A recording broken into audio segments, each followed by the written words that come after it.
बिस्मिल्लाहिर्रहमानिर्रहीम। अस्सलामुअलैकुम। मैं उम्मीद करता हूँ आप तमाम लोग अल्लाह तबारक व तआला के फज़ल व करम से खैर व आफ़ियत से होंगे। आज मैं आपको सूरत कौसर को इशा की नमाज के बाद पढ़ने का एक ऐसा हैरान कुन मौजज़ा बताऊँगा। अगर आप रात को इशा की नमाज के बाद सूरत कौसर का ये आज का अमल कर लेते हैं, यकीन कीजिए एक ही रात में आपका घर ग़ैबी दौलत और रिज़्क़ से भर जाएगा और इतना रिज़्क़ और पैसा मिलेगा कि आपके लिए संभालना मुश्किल हो जाएगा। मेरी वो बहन और भाई जो कि गुर्बत की ज़िंदगी गुजार रहे, जिनके घरों में पैसा नहीं टिकता है, जिनके घरों में रिज़्क़ की तंगी आ चुकी है, घर के माली हालात ख़राब है, जिस गाँव में हाथ डालते हैं नुकसान हो जाता है, जिनके ऊपर बहुत ज़्यादा कर्जा चढ़ा हुआ है, अगर वो ये आज का मैंने बताया हुआ इस सूरत कौसर का ये मुजर्रब अमल कर लेते हैं तो मैं गारंटी से कहता हूँ कि यकीन कीजिए आपको कभी भी किसी के आगे हाथ नहीं फैलाना पड़ेगा, इतना पैसा मिलेगा कि संभाल नहीं पाओगे।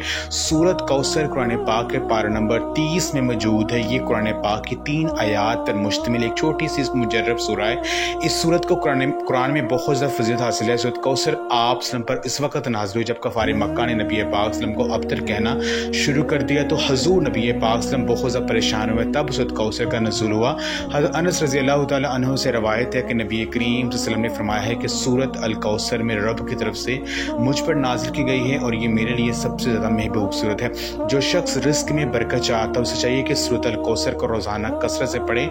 ये सूरत फ़िक्र फाका से निजात दिलाती है और रिस्क में इजाफा करती है। अगर आपको ये मसला हो कि आप जितना कमाते हैं वो सारे का सारा खर्च हो जाता है और आपके रिस्क में आपके पैसों में बरकत ख़त्म हो गई है, तो आपने करना यह है कि जब भी आपको कहीं से भी पैसे मिले या तनख्वाह मिले, उनको इस्तेमाल करने से पहले इन पर आपने सिर्फ 11 बार सूरत कौसर पढ़नी है। इंशाल्लाह ये अमल करने का फ़ायदा ये होगा कि आपके जो पैसे हैं इन पे अल्लाह पाक इतनी ज़्यादा बरकत पैदा कर देंगे कि वो सारे पैसे एकदम ख़त्म नहीं होंगे। इंशाल्लाह सारे काम भी हो जाएंगे लेकिन पैसे ख़त्म नहीं होंगे। तो ख़वातीन व हज़रात, सूरत कौसर का ये जो अमल है ये आपने इशा की नमाज के बाद करना है। इशा की नमाज के बाद ये अमल कर सकते हैं या फजर की नमाज के बाद आप इस अमल को कर सकते हैं। तो आपने करना ये है कि जब आप नमाज इशा अदा कर लें, इसके बाद आपने वजीफ़े को शुरू करने से पहले और दुआ मांगने से पहले आपने 11 मरतबा दुरूद इब्राहिमी आपने पढ़ना है। दरमियान में आपने 100 मरतबा यानी एक तस्बीह आपने सूरत कौसर की पढ़नी है।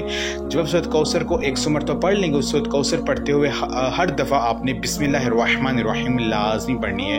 जब आप 100 दफ़ा सूरत कौसर को पढ़ लेंगे उसके बाद आपने 100 मरतबा अल्लाह पाक का ये नाम या समीउ, इस नाम को आपने अपनी आंखें बंद करके अपने मकसद का तसव्वुर में रखकर आपने या समीउ आपने पढ़ना है। तो जब आप 100 मरतबा या समीउ पढ़ लें, इसके बाद आपने 11 मरतबा आयत करीमा को पढ़ना है। आयत करीमा ला इलाहा इल्ला अंता सुबहानका इन्नी कुन्तु मिनज़ ज़ालिमीन, ये वो ख़ास आयत है जो कि हज़रत यूनुस अलैहिस्सलाम पढ़ा करते थे।